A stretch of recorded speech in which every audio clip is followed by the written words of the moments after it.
Welcome to Sherlock Mysteries, where every case takes you deeper into suspense, secrets, and thrilling investigations inspired by the world of detectives.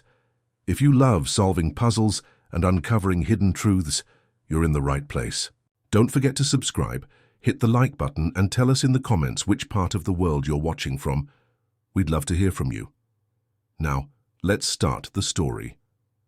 The case first came to our attention in the pale stillness of a winter morning, when the fog draped over Baker Street like a widow's veil, not with fanfare, but with an envelope sealed in black wax and given by a nervous hand.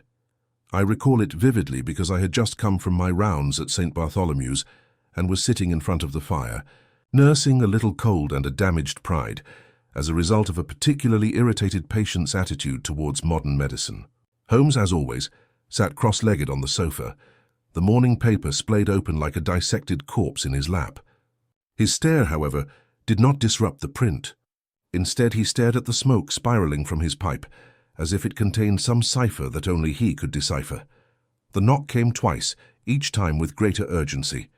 I was ready to rise when Holmes burst forth, all coiled energy and precision. "Allow me, Watson." This summons bears the mark of death. I admit that I felt a chill which was not totally caused by my cold. The door creaked open, revealing a man around 60, thin to the point of transparency, clothed in a tidy but ragged frock coat.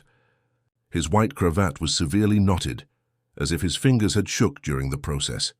With one hand he grasped a walking cane with an ivory handle. In the other, Holmes took the black-sealed package without saying anything. "I'm sorry for intruding," the man murmured quietly. "My name is Thaddeus Linley. I'm a surgical consultant at St. Dimphna's Sanatorium in Marylebone. This is about one of my patients, or rather," his voice wavered, "one of my colleagues." Holmes had already ripped apart the seal with the letter opener he kept hidden beneath the mantel clock. His eyes examined the paper once, twice, and then handed it to me without saying anything. The penmanship was hasty yet legible. "Dear Mr. Holmes, you are urgently required at St. Dimphna's. There was a very troubling incident. I won't identify it straight here, but suffice it to say that something is seriously wrong. Dr. Halloran has died. They claim it was an accident during a procedure. I can promise you it was not. Yours with haste, T.L. Holmes observed the trembling form in the doorway. "Dr. Linley," he began, "you'll forgive me if I skip my normal questions and instead pose a direct query. Why do you believe Dr. Halloran's death was not an accident?" Dr. Linley swallowed. "Because I was in the operating theatre with him, and the patient he was operating on was already dead." That weird comment may have been ignored as a misstatement if Holmes hadn't tensed. His fingers curled once against his coat, as they often did when something became stuck in the gears of his strong mind. "And the procedure?" Holmes asked. "What was it?" "A routine thoracotomy," Linley explained. "Post-mortem. Then it was not a procedure, it was a demonstration. Of sorts. Dr. Halloran had a reputation as a teacher.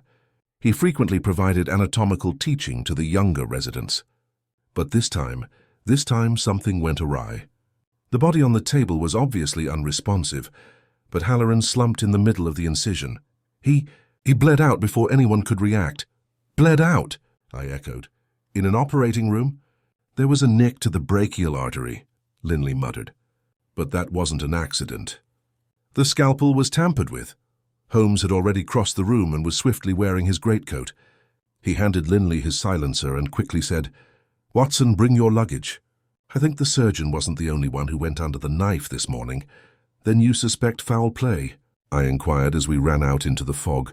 Holmes gave no answer at first, but as we entered the waiting cab, he said, "A man can die in silence, but a killer never truly acts alone."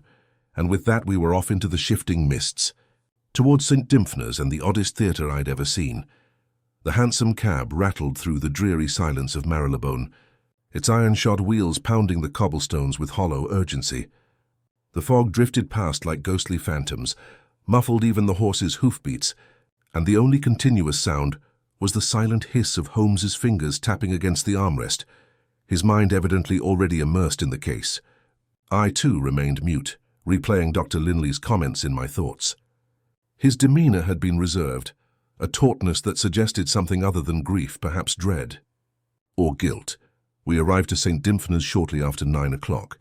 The structure emerged bleakly from the mist, its red brick facade soot-streaked and chilly, its windows lofty and dark. It was an older hospital designed in the mid-century Gothic style, complete with iron gates and a stone archway bearing the E. Inscription non sine luce, not without. Light, a strange motto for a location named after the E. Patron of mental illness, Dr. Linley, led us through the main doors and into a tiled corridor, where the gas lighting produced flickering shadows on the walls. Nurses passed us in somber groups, and an orderly halted to tip his cap with something close to awe. Linley nodded to everyone but did not speak. Instead, he led us down a narrow stairwell to the surgical wing, where he unlocked a thick oak door and indicated for us to enter. The theatre was a semicircular space, lined with thin wooden benches rising in stages above the central platform. It had the distinct aroma of carbolic and steel, but something else lingered beneath, something drier, more brittle. Dust, possibly, or blood. The surgery table in the center of the room was now bare, with only a dark stain on the floor where the sawbones had been. Linley walked with a weird rigidity as he approached it, as if unsure whether to speak or withdraw. Holmes walked forward with determination, removing his gloves, and surveyed the place in silence. I saw him start his silent ballet with the slightest nods, the faintest narrowing of the eyes, when he noticed a scuff on the wooden floor near the table, the faint impression of what might have been a boot heel beneath the stain, and the peculiar gap in the row of instruments still lined out beside the sink. Who cleaned the room? Holmes asked. No one, Linley replied swiftly. I insisted that it be left alone until the constables arrived. Inspector Hardcastle investigated the site, but he was summoned immediately after. He assumed it was a suicide. The hospital board approved it without question. In the middle of the procedure, Halloran's artery was sliced. The instrument lay at his feet, and the patient, still in the mortuary. Mr. Archibald Monk was discovered dead from cardiac arrest in one of our long-term units. He was transferred from Broadmoor last year when his mental health deteriorated. Halloran selected him for the post-mortem demonstration this morning. Had the body been disturbed prior to the incident? Holmes inquired, approaching the set of instruments. Linley said, only prepared for the dissection. Shaved, cleaned, and positioned. However, it is traditional not to strap down the limbs of a cadaver. Holmes arched an eyebrow. You suspect he moved? I do not know what I suspect, Linley murmured almost pleadingly. But there was a moment just before Halloran screamed. I thought I saw the corpse's hand twitching. I looked at Holmes, shocked, but he made no outward reaction. He just picked a scalpel from the tray, which I noticed was numbered and meticulously organized. He carefully studied the third one before replacing it and gesturing towards the door. Take us to the mortuary, he instructed. The descent to the hospital basement felt colder with every step, and I admit I found myself drawing my coat closer around me. The fragrance of cleanliness clashed with a deeper odor, earthy and harsh, and the walls appeared to narrow as we moved on. The mortuary was a plain chamber, windowless and tiled in white, with many steel drawers along the far wall. Dr. Linley chose one with shaky palm and slipped it open. The body within was that of a guy in his 60s, bald and pale with a sunken jaw and lengthy limbs. His chest had a long, partially healed wound, and there were faint remnants of dried blood at the collar. However, the expression was unusually calm. It lacked the slack-jawed gape characteristic of the recently deceased. If anything, it appeared conscious. Holmes stared down, then leaned close to the dead man's hand. You noted a twitch, Doctor. But look here, below the fingernails. Do you notice the discoloration? Linley squinted. Yes, bruising. No, ink, blue-black. Almost unnoticeable until one knows to look. He turned to face me. Watson, the notes, please. I took out my pocket journal while Holmes gingerly lifted the man's hand and turned his fingers upward. Under the first two fingertips there were faint crescent marks. A man preparing for death by natural means does not dip his fingers in ink, Holmes observed softly. And a madman, newly deceased, does not show defensive bruising at the base of the wrist unless he fought. Then he wasn't dead, I explained slowly. Halloran began to cut, and Monk revived? Holmes shakes his head. No, he had died, but not when he got here. This body changed after death. The bruises are overly precise. Someone wanted Halloran to assume he was operating on a corpse. But if the cadaver moves, It would appear as though the doctor had taken leave of his senses, I said quietly. Or that he had made a grave error, Linley muttered. Hand panicked. But Halloran was not a man to panic, Holmes explained. I met him once years ago when he provided advice on a poisoning case involving unusual paralytics. Brilliant mind, precise, cold, a blade in human form. He would not have performed an incision without first confirming the patient's death. But if someone tampered with his tools, I began. Holmes raised his hand. Exactly. Which leads us to the scalpel. The third one on the tray had its handle recently changed. The grip had a distinct finish and the metal edge was slightly notched, most likely on purpose. To slip and cut him? I asked. To turn against him, Holmes answered. A minute burr at the blade's join, enough to snag flesh if handled quickly. A surgeon in routine, focused on the process, might press just firmly enough to nick an artery at the elbow, just where Linley stated. We returned to the operating room just as the sun broke through the higher windows. The light had a sickly tinge to it, and Dr. Linley appeared no less pale. I must ask, Doctor, Holmes remarked, who else had access to that scalpel tray between the time it was sterilized and the beginning of the operation? Linley hesitated. Just myself. Nurse Arkwright, perhaps? She prepared the tray. But Holmes' gaze narrowed. Is she still on duty? She should be. She is on the second ward, Holmes nodded. Then I think it's time we paid her a visit. For if I am not mistaken, this surgeon was led into a murder scene rather than a medical theatre. And without waiting for a response, Holmes stormed down the corridor, his stride accelerating, as if the morning fog had finally lifted. We discovered Nurse Arkwright on the second floor, ministering to a recovering patient, her hands firm even as her gaze flickered towards us as Holmes entered the corridor. She was a woman in her early 30s, with a no-nonsense attitude about her, angular features, pale blue eyes, and a starched apron that stuck to her like armor. Her tone was sharp and clear as she excused herself from the bedside and approached us. I heard about Dr. Halloran, she stated before Holmes could respond. It's a tragedy. A tragedy is the result of inevitability, Holmes stated without hesitation. I am here to determine whether this was something else entirely. Her lips tightened. I already gave my statement to Inspector Hardcastle. Of course, Holmes replied gently. But I'm not from Scotland Yard. I'm from Baker Street. Something flickered in her eyes, not terror, but something close to discomfort. Very well, she replied. If you have questions, I'll answer them. I respect your candor. You were assigned to prepare the surgical tray this morning. Yes, at 7:30 p.m. I sterilized and laid out the tools, as I would for any post-mortem. Dr. Halloran preferred to choose his own blades, but I placed the standard set on the tray next to the basin.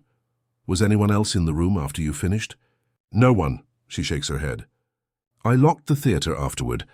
The keys are kept in the matron's office, and I returned them immediately.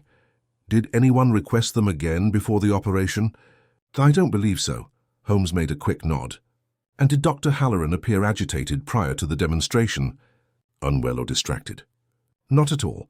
He was in terrific spirits when I saw him soon after 8. He even cracked a joke about the weather, I believe.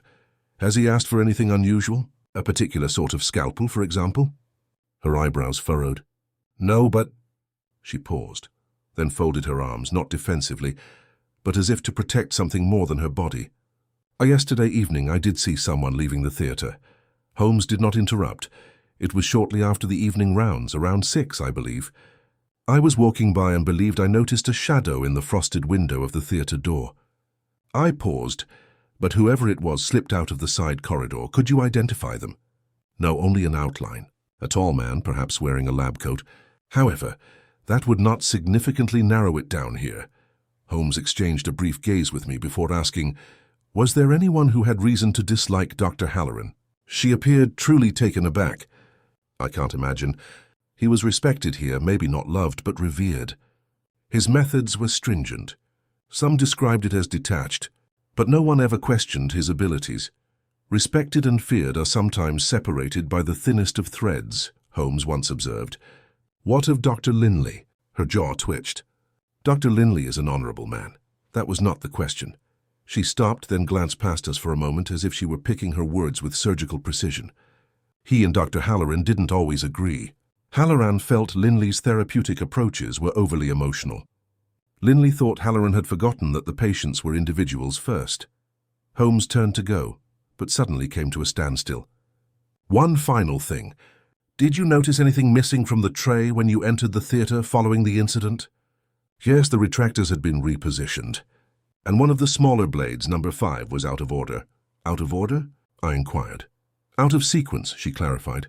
"We always organize them by size. The 5 fell between the 7 and the 9. Holmes smiled thinly and sharply. "Thank you, Nurse Arkwright. That confirms something I suspected." He strode back towards the stairwell, and I hurried after him, our footsteps echoing through the corridor.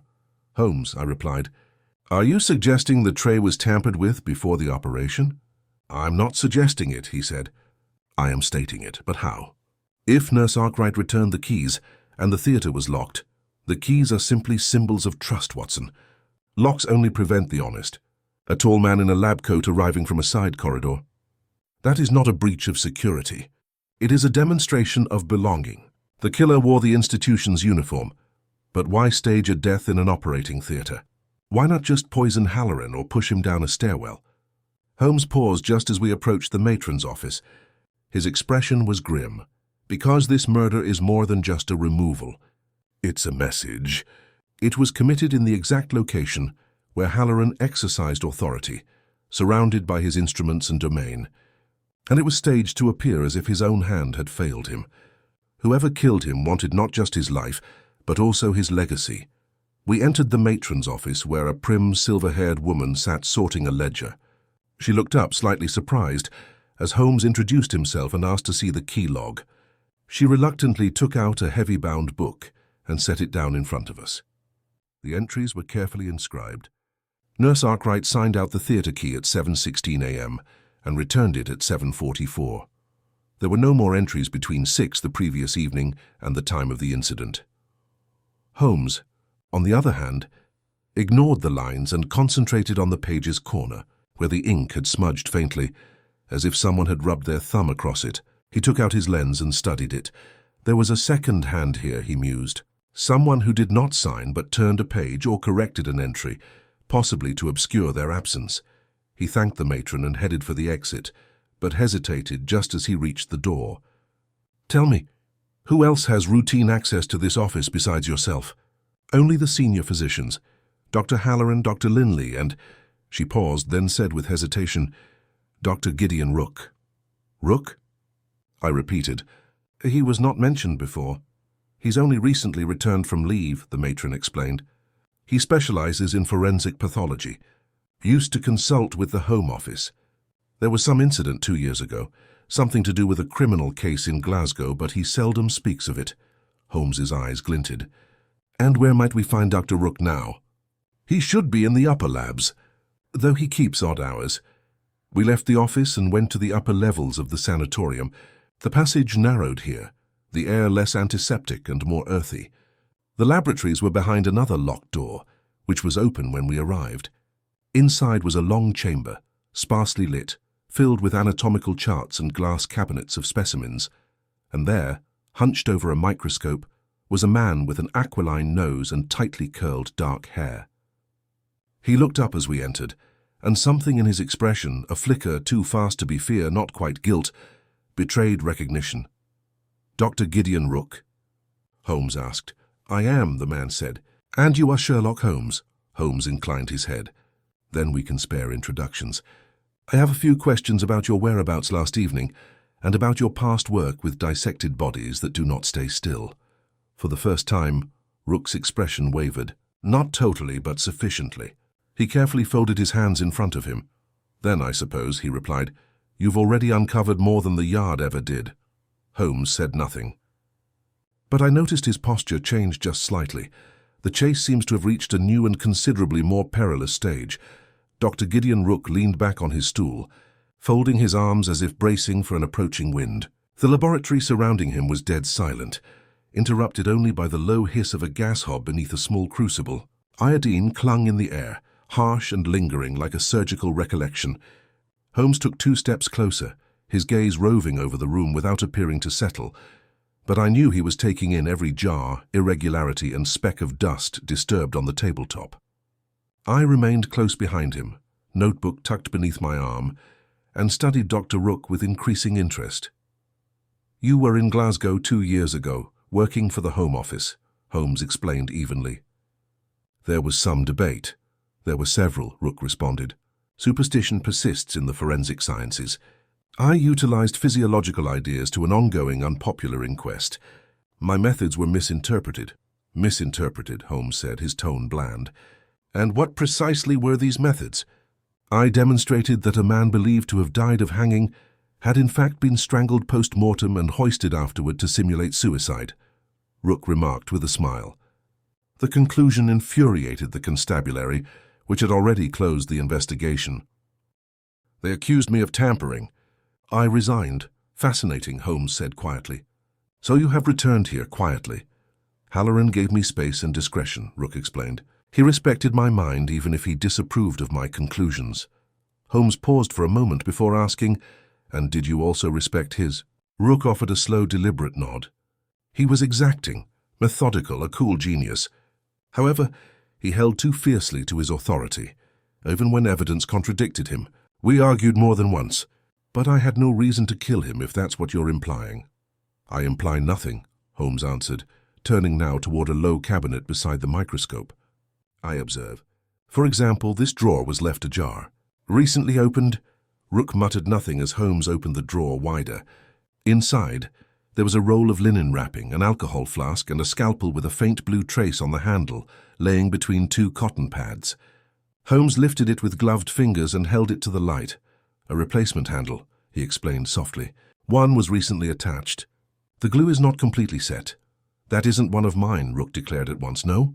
Holmes's tone remained light. "It was in your drawer." "I have not opened that drawer since yesterday morning. This lab is accessible to any number of staff members, yet only 3 people signed the ledger this week. You, Nurse Arkwright, and Dr. Halloran." Rook's lips thinned. "Then someone forged an entry." Holmes did not respond. He turned the scalpel over once again and gently placed it on a linen pad. "You were very familiar with the hallways. You were familiar with the theater's side entrance. And you were one of the few who would have understood precisely how to calibrate the angle of the burr on the scalpel to grab the brachial artery mid-incision." Rook breathed slowly. "If I had wanted Halloran dead," he added, "I would not have staged a pantomime in front of 12 people. I would have poisoned his whiskey. Or I'll cut his throat myself." "You are assuming a rational murder," Holmes answered. "But I see the makings of a psychological one. A death designed not merely to injure the individual, but also to destroy the symbol of his authority. This was not merely a crime. It was an accusation." There was a pause. Then Rook spoke again, this time in a quieter voice and with unreadable eyes. "There may have been someone who despised Halloran enough to stage anything like this, someone who thought he was wrecked by him." Holmes did not say anything, but his silence inspired the man to continue. "One of Halloran's previous residents. Julian North is a brilliant young guy. He worked with Halloran for more than a year. Brilliant but disturbed. He accused Halloran of sabotaging a study paper he had submitted to the Lancet.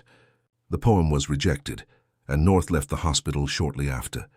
There were rumors, I questioned, that North had experienced a meltdown, that Halloran had him blacklisted by every teaching hospital in London.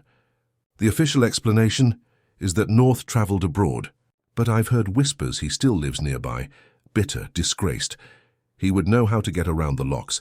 He examined every procedure Halloran had ever performed." Holmes turned to me. "Make a note, Watson. Julius North.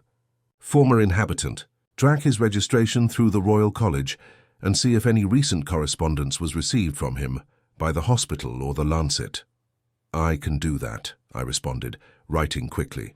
"But if he left no trace—" "There is always a trace," Holmes explained, his gaze fixed on the scalpel. "The murderer left a message not in blood but by staging. This implies we must comprehend not just how the killing was carried out, but also why it had to be witnessed." He straightened and addressed Rook once more. "Doctor, don't leave the premises. I may still have more questions." "I'll be here," Rook replied. "I have nowhere else to go." As we left the laboratory, Holmes moved with fresh vigor. I could feel it in his stride and the tightness of his attention. Something had clicked, or perhaps more appropriately, had begun to take shape. "Do you believe Rook?" I asked. "I believe he told us a partial truth," Holmes said. "He might not have wielded the blade, but he knows who did and why. His loyalty to the deceased is greater than his loyalty to the living. And this Julian North? If he is who Rook describes," Holmes said, "then he is the concluding element of this theatre. A surgeon has been robbed of recognition, a mentality shattered by betrayal. If he was present that morning, if he planted the modified scalpel, we must establish where he is now." And fast. We returned to Dr. Linley's office, and Holmes requested the hospital's staff records for the previous 2 years. Linley, pale and uneasy, retrieved the file without protest. Holmes quickly leafed through the sheets, scanning each entry until he reached one name. "I'm Julian North. Residency ended in September of last year. No forwarding address. There are no new appointments listed." "Then he disappeared," I said, "or was erased," Holmes mused. "The perfect vanishing act, like a ghost leaving a stage." It was then that Dr. Linley spoke out, apprehensive. "There's one more thing. I didn't think it was important, but now—" "Yes?" Holmes prompted. 3 nights ago, a night shift nurse reported seeing someone in the old anatomical theatre. It hasn't been utilized in over a year, since we moved the procedures to the newest wing. And she claimed she overheard someone speaking inside. A man's voice. However, when she entered, the room was vacant. Holmes turned to me, his expression stern. "Watson, let's get there now." We made our way to the back of the hospital, past closed wards and long-forgotten storerooms. The old theatre remained like a relic, its doors stiff from disuse and the glass coated with dust. Holmes sparked a match, lighting the room in dim, flickering amber. The tiers of benches loomed above, casting shadows like spectres. The antique table lay in the midst, its frame scarred with age. A crumpled page lay just beside it, tucked between the planks. Holmes gently retrieved it and held it beneath the flame. The ink was faded but legible. It was a diagram. Anatomical cross-section of the brachial artery. A red X marks the location. A single phrase was scrawled beneath it in an unfamiliar writing. His hand slipped because I told it to. Holmes's face remained impassive, but I noticed his eyes narrowing to slits. "The surgeon," he murmured, "did not operate in silence after all." Holmes folded the sheet carefully and precisely, as if the parchment were glass. He didn't say anything right away, instead slipping the sheet into his coat's inner pocket and taking a step back, casting a long, sweeping stare over the abandoned surgery theatre. I followed his gaze across the tiers of chairs, up to the shuttered skylights and back down to the stone floor, where tiny drag marks curved around the foot of the table. "Someone has been here before," he whispered, kneeling to trail a fingertip through the dust. "The scuffs are recent, not more than a couple days old. There's no official record of the space being used, I told you. No one is assigned here, not since the renovations." "Precisely," Holmes said, standing, "which makes it the ideal place to rehearse." "Rehearse?" "Watson, the murder of Dr. Halloran was not just carried out. It was planned. Every detail bore the hallmarks of deliberate theatre, from tool tampering to body positioning to incision precision. And where do you practice a scene?" "In a rehearsal hall." He moved back to face the central table. "This room served as a stage for our phantom surgeon." I stepped closer to the table, drawn by something my eye had only half registered. At one end, at the base, a section of the hardwood frame had been engraved with faint crosshatches, uneven and deep. Holmes joined me and ran his thumb along the grooves. "Cutting practice," he said, but not with a steady hand. "See here, the pause between strokes. Then Julian North did not just plan the murder here, he trained for it." I replied, "Yes, and most likely returned here thereafter to relive the experience." That statement weighed heavily, and neither of us spoke for a moment. Holmes appeared to linger on that concept, in the echo left by fixation. Then, with a burst of determination, he turned and gestured hurriedly. "Return to Linley's office. If North has left no legal imprint, we must look for shadows." We discovered Linley sat at his desk, reading over his patient's casebooks. When we arrived, his head sprang up and his gaze flickered to the clock on the wall. "I thought you had gone." "We did," Holmes answered. "And now we have returned with a name, Julian North." Linley paled visibly. "So it is true," he murmured hoarsely. "He's still here." "Not far, at least," Holmes stated. Do you know where he might be staying? I don't, Linley responded abruptly before pausing. That is, I've heard stories among the orderlies. A caretaker's annex is located at the far end of the estate. It's been unused for years. Some say they've seen lights there at night. I never considered conducting an investigation. Then you shall think no further on it, Holmes remarked, already turning towards the door. Come, Watson. I suppose we're about to meet the individual who wrote to the deceased. The caretaker's annex lay outside the old garden wall, partially obscured by thick ivy and a cluster of yew trees that bristled like mute sentinels. The road had been partially erased by time and neglect, and the structure itself sagged beneath the weight of abandonment, shutters awry, one corner buried into the softened dirt. We approached silently, our footsteps muffled by the damp grass. Holmes placed his ear to the door before trying the handle. It began with the tiniest groan. Inside, the air was stale and unpleasant. A solitary oil light blazed on a writing desk, illuminating a room in disarray. Books piled in spirals on the floor, medical diagrams pinned to the walls, and a mannequin torso hastily built of linen and straw, with red lines drawn where veins and arteries should be. And in the midst of the room a man sat on a wooden stool, his back half turned. When the door opened, he remained motionless. He only looked up from his hands, which were soiled with ink, and blinked at us as though we had stepped into a memory rather than reality. You found me, he replied. Holmes stepped forward slowly and quietly. Mr. North, I presume. The man gave a feeble smile. He was in his early 30s but appeared older. Gaunt, sunken eyes, patchy beard, and unkempt. His clothes were mismatched, almost priestly, and flecked with chemical stains and grime. I suppose I should have known it would be you, he joked. Dr. Halloran always stated that only 2 men in England could recognize a surgical forgery. Himself and Sherlock Holmes.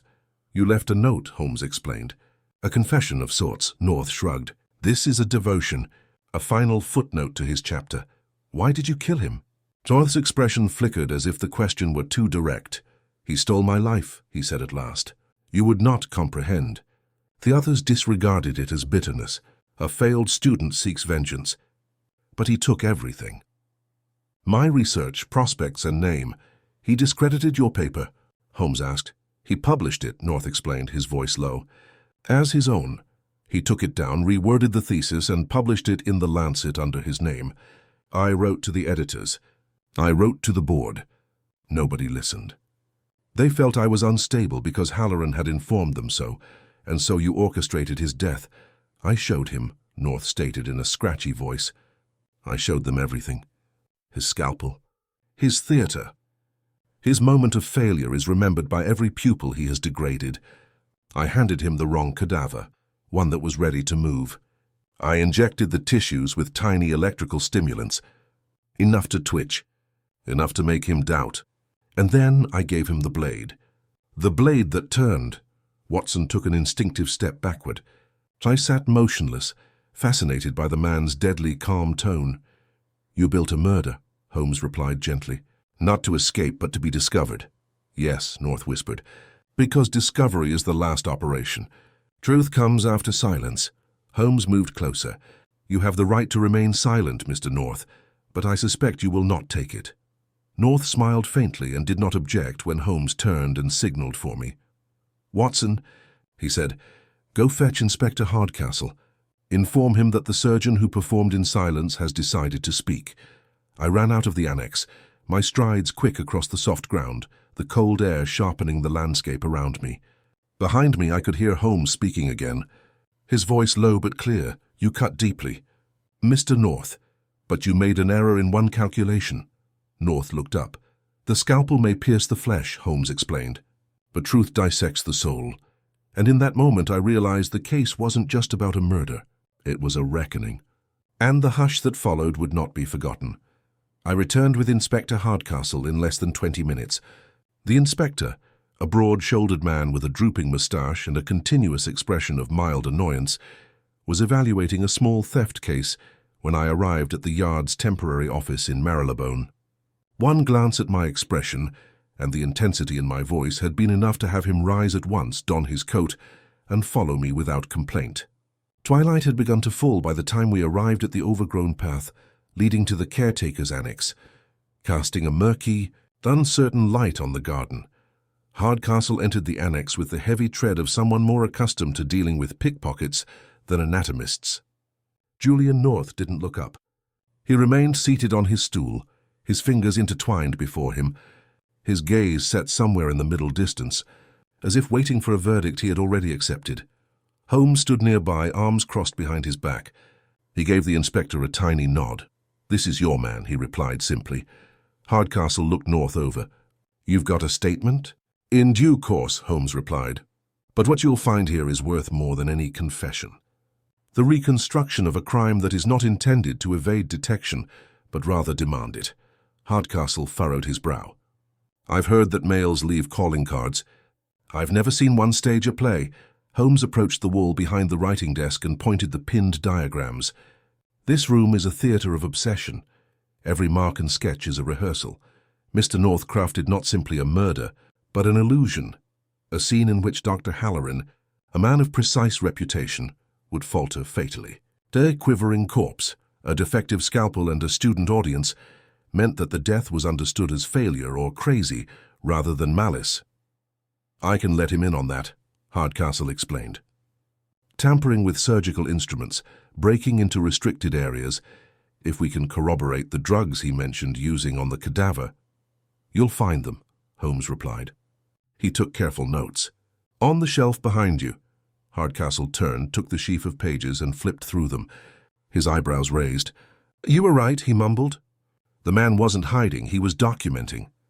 At last North lifted his eyes and met the inspector's stare. "I wanted him to know," he added softly. "Know what it's like to be disregarded, to be made invisible."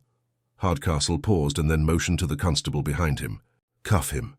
The constable advanced, but Holmes stood between them for a brief period. "One caution, Inspector," he remarked. "You must examine the pockets of that coat attentively, and take off the waistcoat. A small file is sewn into the seam beneath the left arm." The inspector gave Holmes a skeptical look before nodding to his man. A few seconds later, the constable took out a tiny glass vial, hardly bigger than a finger joint, filled with a transparent, viscous fluid, enough strychnine to kill 3 men. Holmes remarked. Hardcastle swore under his breath. So he meant to end it. North said nothing. Holmes came up to address him once more. "You have succeeded in ruining Halloran's public image. You compelled the institution that expelled you to declare it had failed to discover a murderer in its midst. But you would not have lived long enough to bear the consequences." North's shoulders dropped slightly. "It was never intended to be an escape. Just completion." Hardcastle signaled to his men, who removed North from the room. The silence that remained was suddenly more intense, as if the walls had absorbed the echoes of the fixation that formerly occupied them. Holmes remained silent until the annex was once again empty. Finally he turned to me. "I've seen many murders, Watson. Some kill for profit. Others are motivated by jealousy, anger, or despair. But this was a crime of erasure. You believe his story, then?" I asked. "In its essence, yes," Holmes said. "Halloran may not have been a paper and ink thief, but he was an ambitious man. A man who rose to prominence at the expense of others. North was vulnerable, idealistic. When he was stripped of his mission, he clung to the only instrument he still had, his training. And he utilized it to craft a story that they couldn't ignore. We exited the annex into the chilly dusk. The lamps along the rear path had been turned on, their glow muted by the mist coming from the gardens. The sanatorium loomed ahead of us, huge and dark against the punishing sky. "Will they speak of it?" I asked. "In the medical halls?" "Not as he intended," Holmes replied. "They'll remember the scandal, the bloodstream, the breach of protocol. However, they will not recall the precise lines of his thinking. He developed a performance, yes, but in the end, people recall the body on the table rather than the hand that guided the blade." We walked in quiet till we reached the hospital's main gates. There was a young porter waiting with a sealed envelope. "Message for Mr. Holmes," he added, passing it along. Holmes hastily opened it, checked the contents, and placed it inside his coat. "Another case?" I asked. He nodded. "An ambassador's widow has vanished from her carriage, not touching a single seat cushion. The yard is bewildered," I smiled faintly. "And so begins the next puzzle." "Indeed," Holmes whispered, and for a minute his gaze lingered on the hospital behind us, the silhouette of its grand windows gleaming dimly in the darkness. "But this one, Watson, this will stay with me.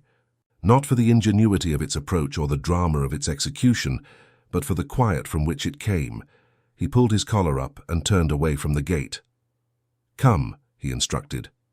"There are enough ghosts inside these walls enough. Let us leave them to slumber."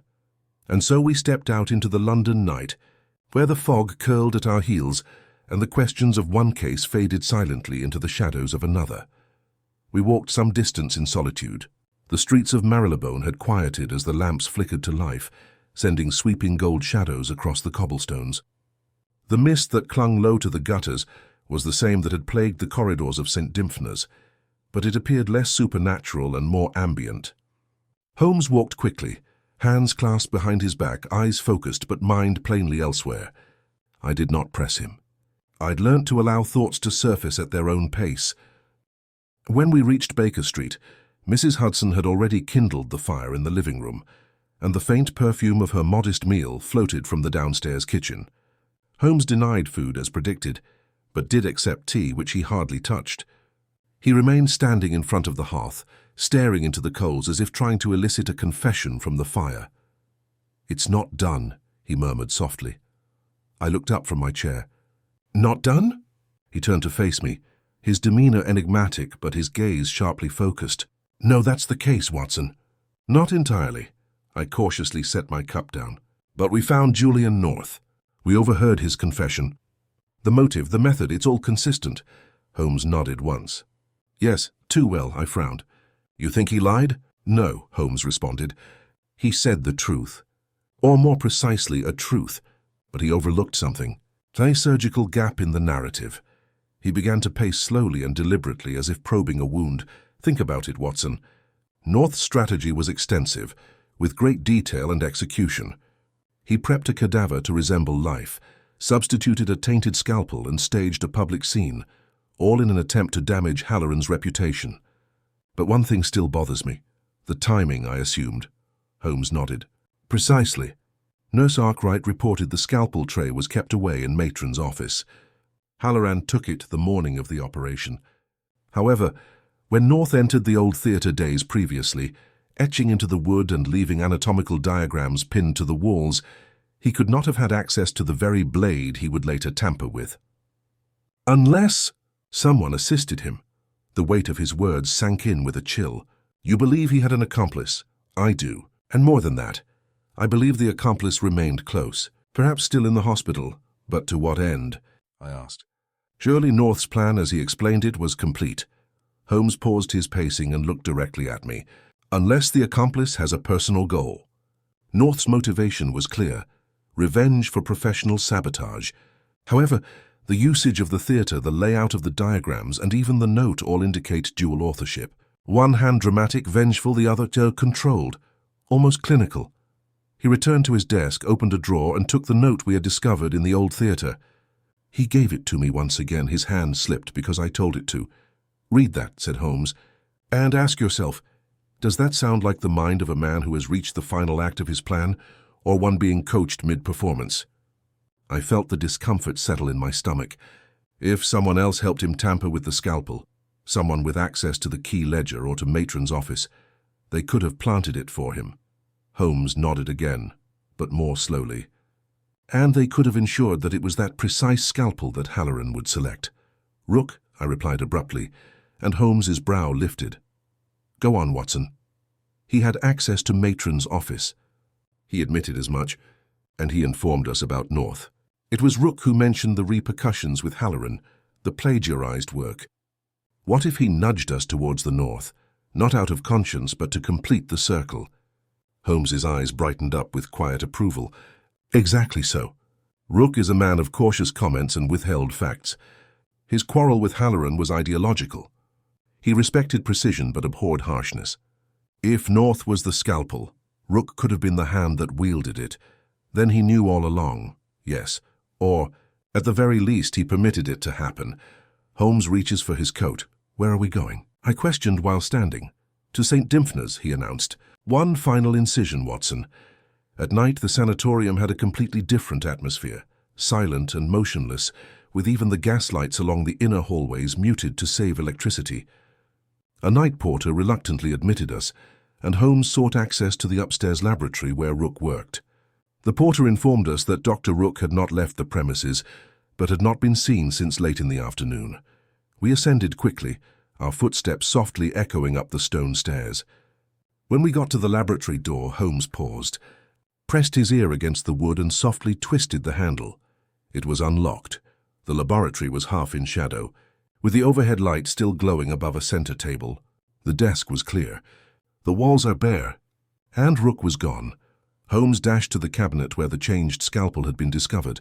Empty. I opened a drawer at the work table. He's wiped the place clean. Holmes studied the area with his eyes alone before moving to the small wash basin against the back wall.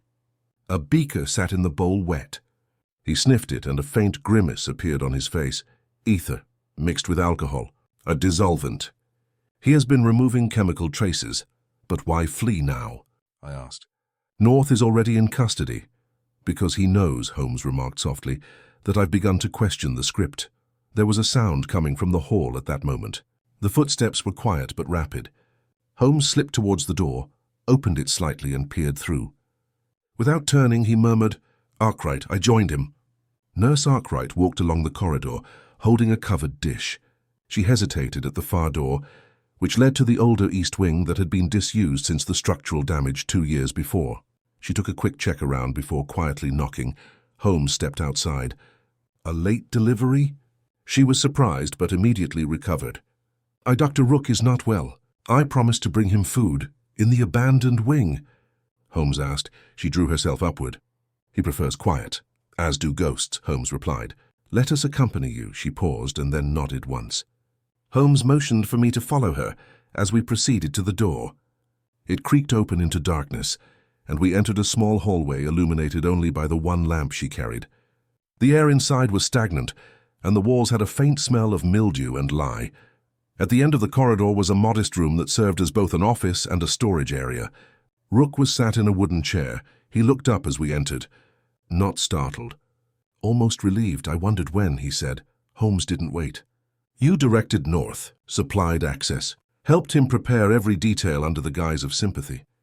But you selected the scalpel. You prepared the tray. You made him believe it was his idea, when in reality you were imposing your own judgment." Rook did not refute it. "He was volatile," Rook explained, "but pure. I knew if I showed him the way he'd follow it. Halloran damaged him and others. His students feared him. His patients were treated as if they were corpses, even before they died. He stood above consequence. So I leveled him. By proxy," Holmes explained. "Through the only hand still willing to cut." Holmes moved closer. "You manipulated a man who was already hurt. You orchestrated murder and called it justice." "I called it mercy," Rook explained, standing. "For every name Halloran erased," Holmes's voice was harsh. "You are not the surgeon here, Doctor. Only a shadow in the gallery." Rook stared at him for a while more before placing his hands on the table. "Then let the world name me as it will." It was nearing daybreak when Holmes and I returned to the street. The sky had begun to darken, and the first cries of newsboys were reverberating from the corners. The air was moist and cool yet clean. "You were right," I replied. "It wasn't done." "No," Holmes said, tugging his coat closer. "Not until the second hand was revealed. And now?" "Now," he informed me. "The theatre is empty. The audience dismissed. And with that we moved on in solitude. The sound of one more performance dying behind us. We returned to Baker Street in silence that morning, the streets filled with the sounds of carriages, footfalls, and early market cries. The rhythm of London life had resumed with its usual indifference, oblivious to the tragic events that had occurred behind the doors of St. Dymphna's.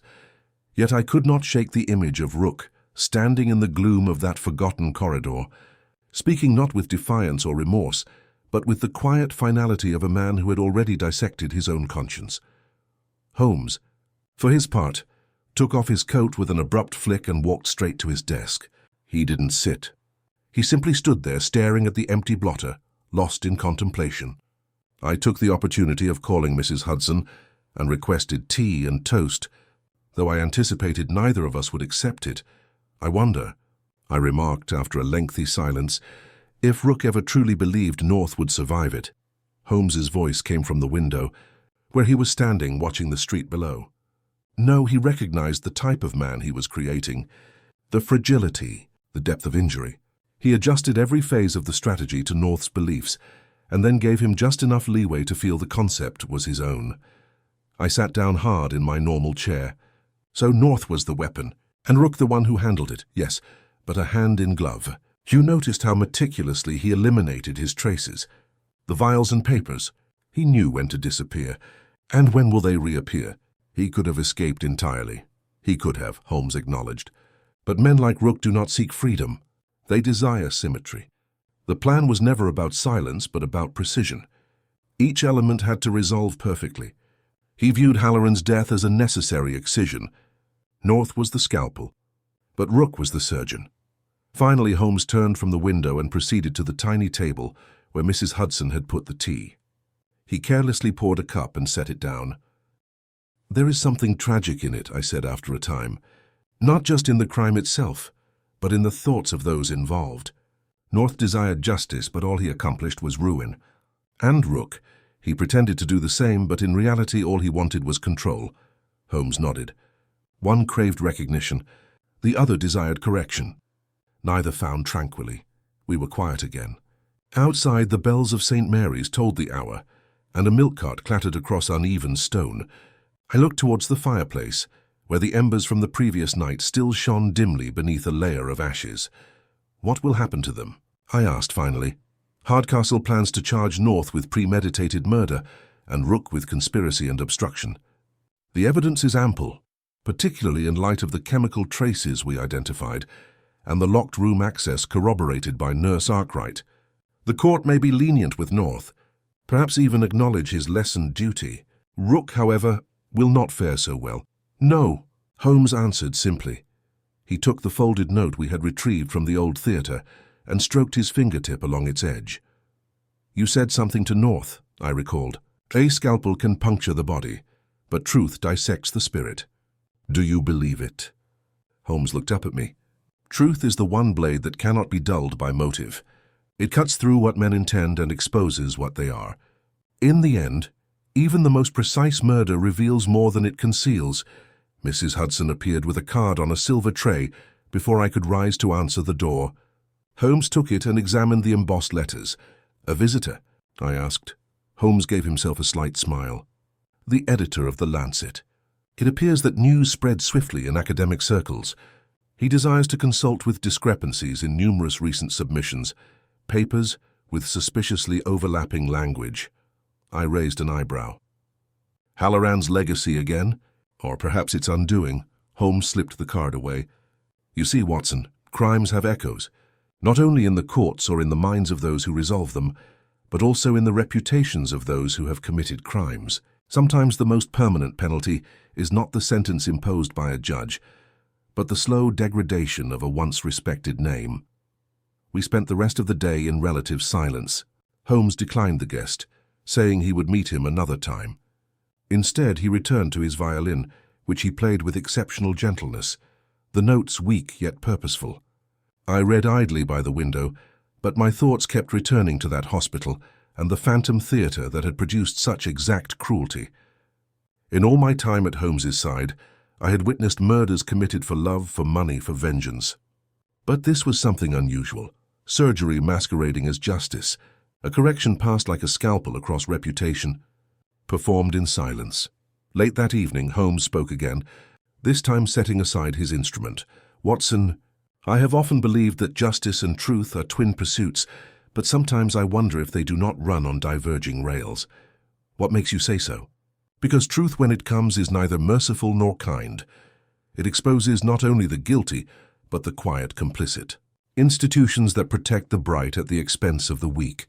Small cruelties disguised behind professional gloss." He reclined back in his chair, his gaze directed away from me and towards a dim corner of the room. I think Rook knew that. And he chose to burn it down quietly. We did not talk any further that night. The fire remained low and the room was heavy with its own silence. Not oppressive, just meditative. Outside, the mist had thickened again. London went on as usual, indifferent but deep within its heart. One surgeon's crime was revealed in the most subtle way possible, And for once, Holmes showed little interest in applauding. The next morning brought a pale, reluctant sun and the rattle of carts on Baker Street, but Holmes remained unconcerned. I discovered him seated at the breakfast table, his dish untouched and the morning paper folded into a triangle, barely disturbed. The brass-handled butter knife fell across his saucer, like a misplaced instrument. And his attention shifted away from the headlines and into the distance. He spoke without looking up. "There's a final incision to be made. Watson!" I hadn't expected him to return to the subject so quickly. After all, the case was over. North was in custody. Rook was preparing to stand trial, and St. Dimphna's had already begun replacing staff and providing ambiguous statements to medical boards. But Holmes still had that air about him, that thin tension that could only be associated with an unpulled thread. "What do you mean?" I inquired, settling opposite him. He lifted the paper and tapped a column near the bottom of the page. I bent over to see. It was a small item, only 6 lines long, sandwiched between committee appointment notices and a death in St. Albans. But it had a weird weight, notice of corrections. In light of current findings, The Lancet formally retracts the 1893 paper Reflex Response in Postmortem Cranial Tissue, attributed to Dr. Elias Halloran. The original author's contributions are still being reviewed. There is no signature below it. No apologies. There is no name for the genuine writer. "North's paper," I replied softly. Holmes nodded. At last given breath, though still shrouded. Does it matter now? To him? Maybe not. But for someone, yes. He folded the paper again, more carefully this time, and rose. "I have been examining our notes. Something doesn't fit." He strolled to the bookcase and took out the tiny leather folio he had prepared during the case. I recognized it right away. Holmes preserved these minimal but important writings for his own reference, not for record or renown, but to resolve issues that had refused to settle in his mind. He opened it to the diagram we had retrieved from the old theatre, North's sketch of the brachial artery, the neat red X marking the fatal incision point. "Look closer, Watson." This sketch was created from a superior anatomical perspective, not the viewpoint of a student or even a practicing surgeon. It's the point of view of someone standing at Halloran's shoulder during the actual procedure. I leaned in. "But that would mean—" Holmes nodded. North was not standing there when Halloran died. He was inside the gallery. Several witnesses said he was in the back row, nearly obscured. And yet this sketch depicts an aspect that no one could draw unless they were standing right next to the victim in the moment of death. I glanced at the page, at the small pencil lines that were so certain of their aim. "You think someone else drew this?"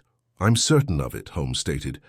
"Rook may have organized and North may have performed, but this note, the phrase, the perspective, indicates a third presence. One who watched from the wings rather than the rafters." The term wings persisted, and Holmes caught it as well. His eyes became sharper. The operating theatre had 3 entry points. One comes from the corridor, one from the gallery stairs, and the third is an auxiliary doorway used by senior staff during demonstrations. A kind of side wing. My pulse quickened. "You think someone was inside, watching?" "Not just watching, Watson, recording. This note was not written in triumph. It was left as proof. The silence in the room shifted, no longer meditative but vigilant. I believe," Holmes said, "that someone wanted us to find this. This is not a confession, but rather a signal. Rook wished to be invisible. North sought to be understood. But this, it feels like someone wants the truth to be exposed clearly and without ambiguity." I stood. "Then there's still someone we've overlooked." Holmes offered a brief nod. "And if I'm not mistaken, they've stayed close." Too close. We returned to St. Dimphna's by midday.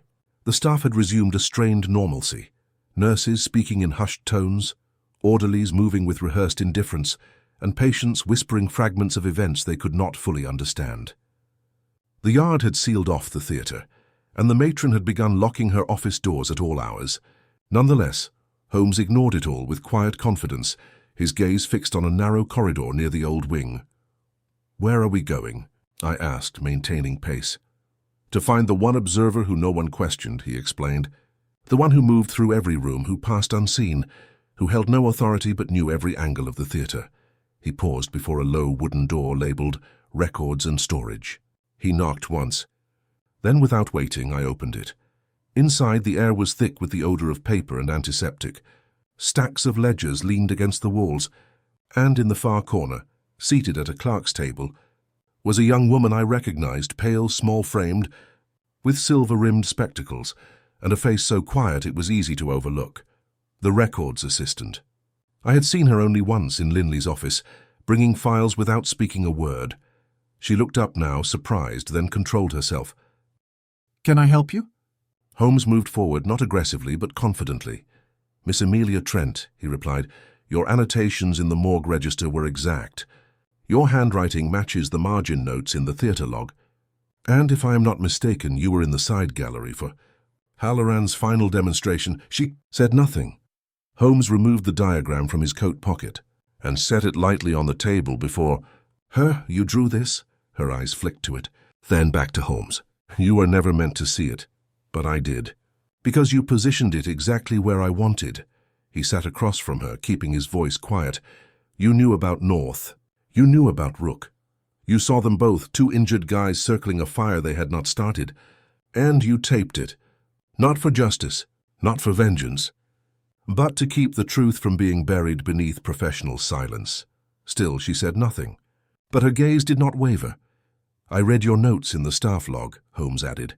"Your observations were methodical, detached, but never cold. You believed in accountability. Not punishment, just an acknowledgement of what was done." A tiny tremor ran through her fingers. "They wouldn't have believed me," she said, "if I had gone to the boardroom or the yard. I was not a doctor, just a scribe. A body without credentials. So you left what mattered where it would be found." She nodded once. "Do you intend to arrest me?" she said quietly. Holmes did not answer at first. He folded the diagram once more and tucked it away. "No, you raised the mirror up to the wound. That is not a crime." He stood up. I followed suit, the air in the room seeming more brittle than before. I took a quick look back as we left. Amelia Trent returned to her papers. Her pen went silently across the ledger, still writing and witnessing. Outside, the afternoon had turned crisp. The wind cut clear through the autumn trees, and Holmes walked with the determined stride of someone who has completed their final stitch. "So," I said after a while, "3 hands guided the knife." "Yes," Holmes responded. "North wielded it. Rook sharpened it. But she documented the wound. And the system." Holmes cast a peek aloft. "It'll bandage itself slowly, poorly, but it can no longer claim ignorance." He gazed forward. "And that," he replied, "is the first sign of healing." We walked on. No one applauded. No curtain dropped. Only the wind, a silent walk, and the remembrance of a crime committed not for pleasure or money, but to be seen and remembered. The following days saw an uncommon quiet on Baker Street, though not one of stillness. There was movement, of course. Visitors came and went, mail arrived and were delivered, but Holmes remained poised in a sort of internal study, neither totally at rest nor overtly active. He did not pick up the violin or dig into his monographs. Instead, he would sit by the fire with an open but unread book, or stand by the window, watching the gradual drift of fog along the roofs, like a surgeon who has finished a long operation but waits in the operating room, unsure whether the patient will live. I busied myself with work of my own, writing up my version of the events for my personal records. Though I doubted it would reach publication, the public was not always interested in situations with no courtroom finale or a clear villain to dislike. Still, I considered it crucial that something persist in writing, not just the facts of the case, but the toll it exacted on those involved. 3 days after our last visit to St. Dymphna's, Holmes broke his quiet. We had finished our supper and were enjoying some warmth in front of the fire, when he reached into his desk drawer and pulled out the folded diagram Amelia Trent had left behind in the abandoned theatre. He carefully placed it on the table between us. "Watson," he interrupted, "have you ever considered how rarely crimes of intellect intersect with acts of conscience?" I examined the page, noting the neat lines, the scarlet X, and the elegance of control in what should have been a display of violence. "I think this case was all about conscience," I said. "Twisted, yes, but not without its own dreadful clarity." Holmes nodded slowly. "That's what unsettles me." He leaned forward, steepling his fingers. "Most killers act out of desperation or desire, a primal need that overpowers reason. However, we came across something unique. Each of the three participants acted not for themselves, but for what they saw as an ideal. North stands for justice. Rook, please correct. Miss Trent for the truth. Their actions were horrible, but they were motivated by harm rather than greed or hatred. Injury unacknowledged. Then the fault lies not only with them, I said, but with the system that failed to listen. Holmes did not respond at once. Instead, he rose and approached the mantel with his back to me. I could see the tightness in his shoulders. I've seen institutions protect their own, Watson. The law, medical colleges, the armed forces. Each vows to uphold honor, but they frequently maintain silence. Halloran was allowed to ascend not despite, but because of his behavior. His intellect excused his misdeeds. When someone like North questioned him, the edifice closed ranks. He turned to face me with an unreadable expression. Do you know what I find most troubling? I shake my head. It is that if the crime had not occurred, none of this would have been discovered. The stolen paper would remain in Halloran's name. Rook would still be speaking in the ears of broken men. Miss Trent would still be archiving the truth in ledgers that no one read. There was a pause. And so, he replied gently, I wonder if justice, when denied by the upright, always comes by the wounded. His remarks lingered long after he returned to his seat. I realized, probably more than ever before, that Holmes had done more than just solve a murder. He'd been forced to confront a system that enabled it to thrive. The next morning a letter arrived. It arrived by hand on crisp vellum, unmarked except for Holmes's name. He carefully opened it and read softly before passing it to me. It was from Emilia Trent. Dear Mr. Holmes, thank you for letting the truth emerge on its own terms. I understand you could have exposed me. I believe you still can. But you didn't. This has not gone unnoticed. I have resigned from St. Dymphna's not out of fear but because of clarity. I will not stay in a place that cannot defend its truth-tellers.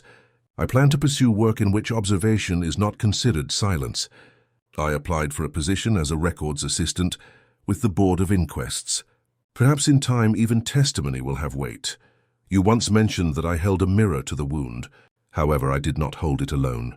E.T. Holmes folded the letter and placed it into the drawer, silently expressing gratitude. But something in his demeanor softened. Nor joy nor even relief. Perhaps the understanding that, in a case based on quiet, someone opted to continue speaking.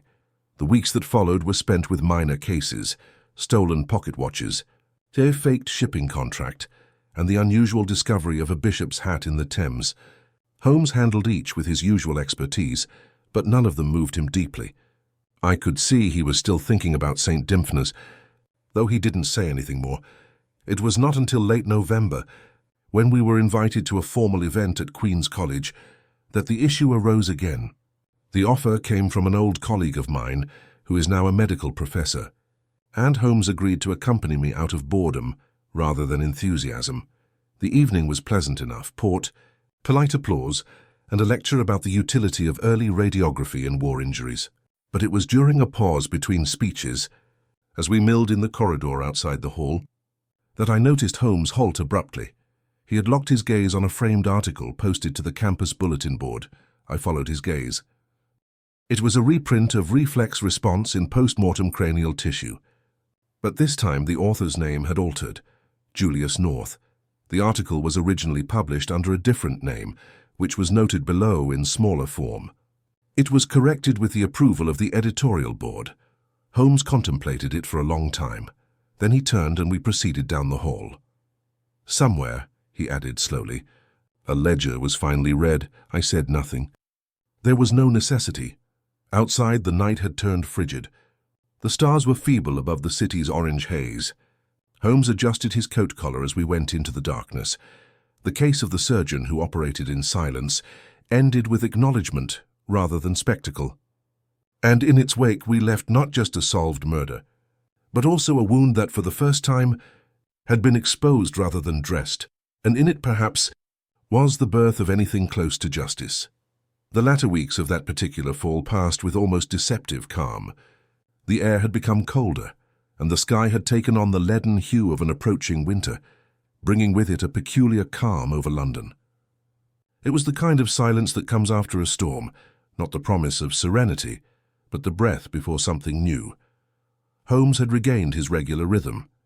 There were minor discussions, telegrams from Scotland Yard, an unexplained letter from a marquess about stolen sapphires, and even an unexpected delivery of goose feathers from a rural constable with a creative imagination. But throughout it all I sensed a lingering strain in Holmes, an inner discomfort that had not gone away with the case's conclusion. One evening, while I was examining patient records in the comfort of our sitting room, Holmes stood at the window and spoke without turning.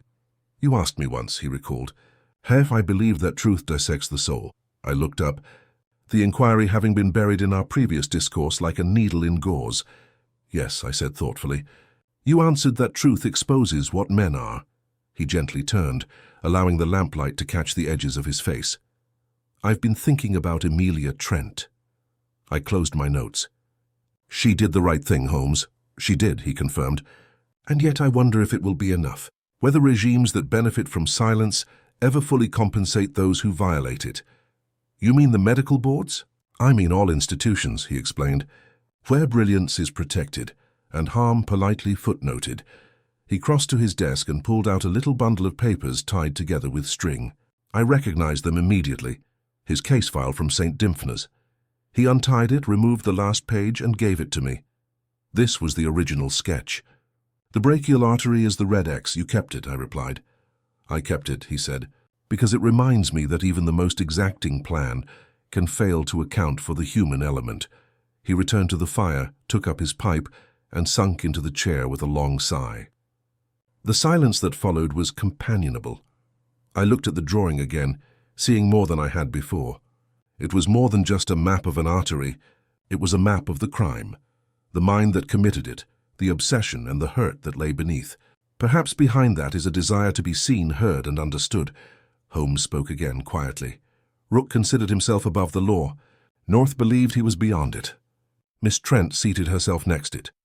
Not to judge, but to record. That's what saved her. He looked at me. Had she attempted to fix the crime, she could have become a part of it. Instead, she guaranteed that those who could see it did. There was a prolonged pause. The fire crackled quietly, and a distant clatter of hooves echoed from the street below. "In the end," he replied, "it was her restraint that delivered justice." Holmes nodded once. "Justice not through intervention, but exposure." He reached forward, reclaimed the sketch from me, and tossed it into the fire.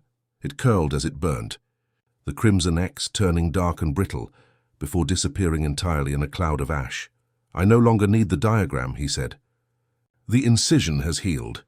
Later that week, it was revealed that North had been sent to a secure facility after being ruled incompetent for a criminal prosecution owing to reduced culpability.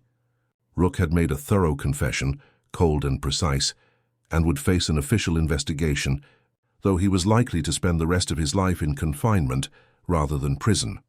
Amelia Trent had also accepted a position with the coroner's office in Southwark, where her meticulous attention to detail was apparently put to good use in a study of closed inquests. Holmes got a letter from her. He read it once, said nothing, and slid it into the drawer beneath his letters with Mycroft. He didn't destroy it. That night I asked Holmes if he was satisfied with the resolution. He did not respond at once. "Cases like this," he said, "don't finish with a gavel or applause. They stop when someone learns from them, and if they don't?" He stared into the flames for a long time. "Then someone else will be forced to draw another red X." Outside, fog began to sweep in from the river, engulfing the city in its customary shroud. But inside, the warmth remained. And that was enough for now. Holmes struck a match, lighted his pipe, and returned to his violin, drawing a single low note, soft, steady, and accurate. The tune was unknown.